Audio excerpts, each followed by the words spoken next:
Caríssimas e caríssimos, raríssimas e raríssimos, abri uma live sem mais nem menos, sem aviso nenhum, sem chamar ninguém. É que simplesmente eu tenho muito receio que algumas ideias, quando elas aparecem na minha cabeça por completo acaso, elas se esvaneçam, elas virem fumaça. Eu tenho que levar em conta sempre as limitações aqui desse meu hardware. E a primeira coisa que eu quero fazer para evitar isso não é só registrar, mas compartilhar com vocês, porque quem sabe daí surge outras ramificações, alguém complementa as minhas ideias. A questão é a seguinte, eu falei aqui do meu hardware.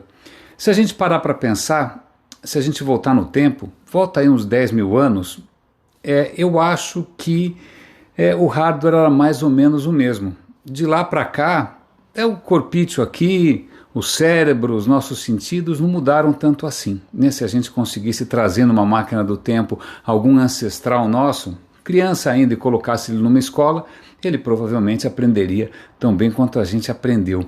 O hardware não mudou tanto, mas pense em quanto que a gente conseguiu evoluir, apesar de estar usando ainda o mesmo Windows XP, o mesmo computador de 8 bits, nem sei quanto que a gente tem de RAM, a gente tem um equipamento aí que é bastante modesto, convenhamos, e puxa, como é que a gente conseguiu fazer tanto assim? Esse smartphone, a internet, livros aqui atrás de mim, como é que a gente conseguiu ir tão longe?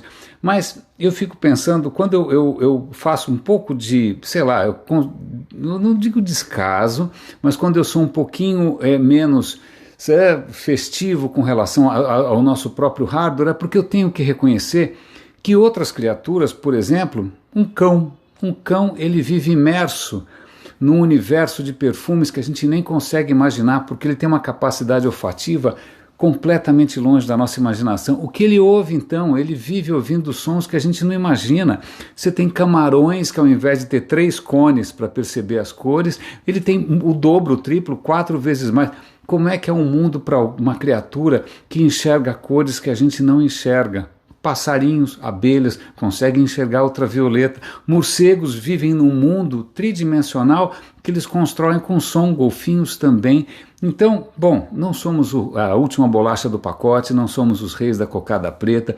Outras criaturas, como o polvo, por exemplo, eles enxergam pelos tentáculos e cada uma daquelas ventosas é praticamente uma língua. Imagine se você tivesse 8 braços com infinitos olhos e com infinitas línguas, como que você veria o mundo? Será que você talvez trataria o mundo melhor? Será que você seria capaz de perceber que as coisas estão conectadas? Será que você teria uma relação mais sagrada com a natureza? Será que você escaparia dessa ilusão que a gente tem de que nós somos indivíduos e o que conta é só a gente, o resto tanto faz? Talvez muitas das nossas ideias, mesmo as que a gente considera melhores, sejam frutos da nossa limitação talvez a gente não tenha memória RAM, talvez a gente tenha necessidade, por exemplo, de generalizar, de colocar rótulos, simplesmente porque você não tem memória RAM para ter tantas abas abertas no seu browser. Uma pessoa é uma pessoa, 2 pessoas são 2 pessoas, mas 150 pessoas é um grupo.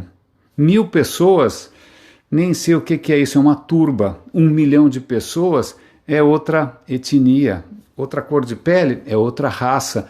Porque talvez a gente não tenha capacidade de hardware de lidar com tantas coisas diferentes ao mesmo tempo. A gente tem que simplificar. Quando eu penso, por exemplo, a Platão, que eu tenho absoluto horror, acho que muita coisa errada começou por ali, quando ele fala, não, esse mundo é muito bagunçado, é muito caótico, é muito transitório, o que vale mesmo são aquelas coisas eternas, aquelas coisas ideais, a geometria, a matemática, o quadrado, o triângulo, aqueles sólidos perfeitos.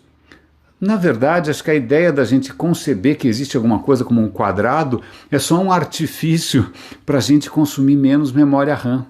Eu acho que a nossa percepção tem um monte de atalhos, porque senão a gente não dá conta, o cérebro não dá conta, sua memória não dá conta, a gente simplifica, a gente generaliza, a gente agrupa, a gente polariza, simplesmente porque a gente não é capaz de lidar melhor com isso. A linguagem, como seria a linguagem? Como seriam as palavras se a gente tivesse mais memória RAM?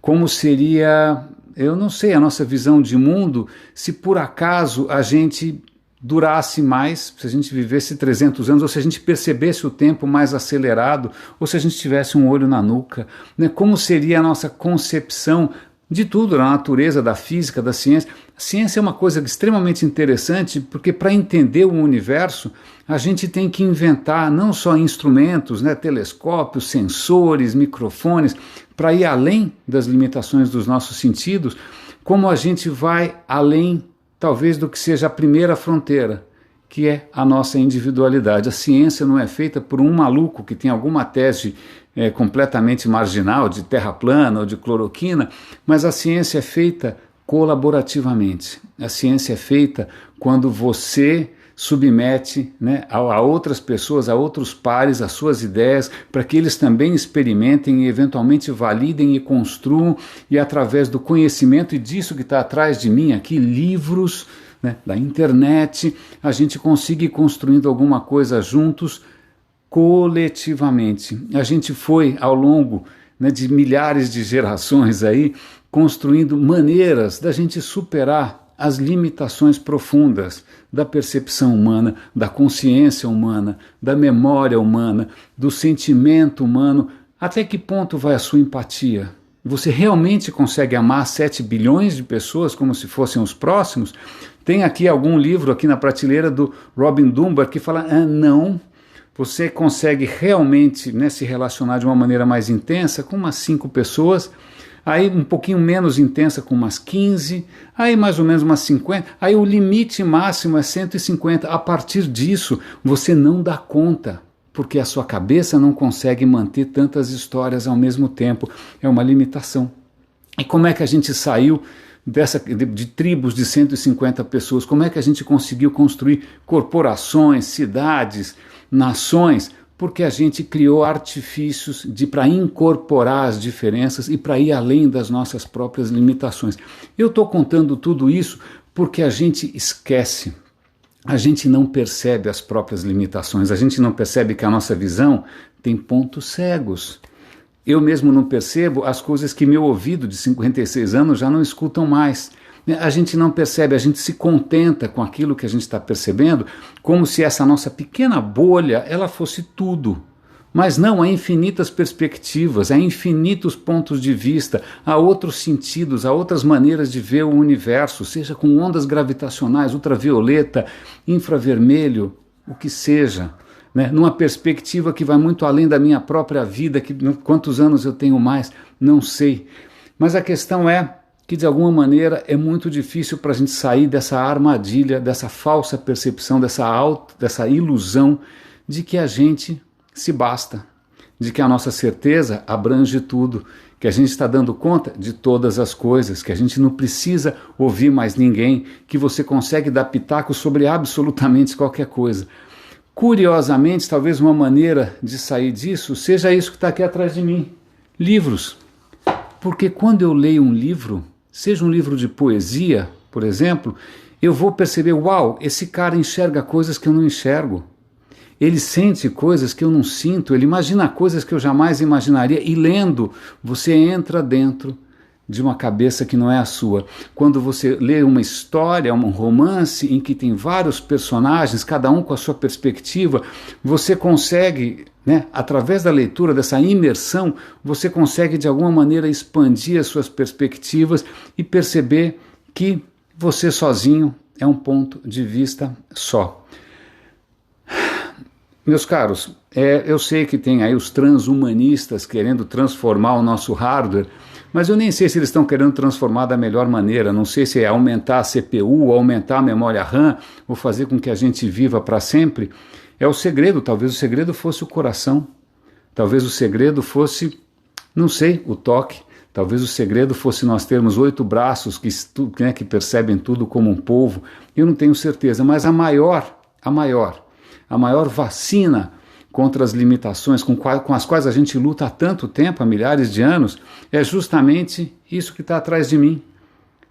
É a cultura que a gente constrói junto, é a ciência que é construída colaborativamente, é o progresso que se faz ouvindo todos, não um maluco só, não um capitão só, né?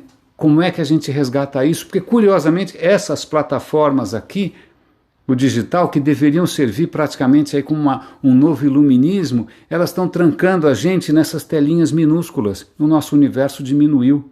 A nossa capacidade de perceber as diferenças, de imaginar, inclusive, novos futuros, sumiu. Bom, essa é uma ideia fugidia, queria registrar com vocês, eu vou salvar isso, publicar nos meus outros canais, talvez transformar isso num artigo, certamente incluir isso em alguma palestra por aí, para ver se muda um pouco a cultura empresarial, mas de qualquer maneira, muito obrigado pela sua atenção, espero que tenha valido a pena em pleno horário de almoço, você aqui, né, de alguma maneira, comungar comigo desse fenômeno tão raro e tão precioso que é ter alguma ideia nova. Caríssimos, raríssimos, um grande abraço e até o próximo episódio do Roda e Avisa.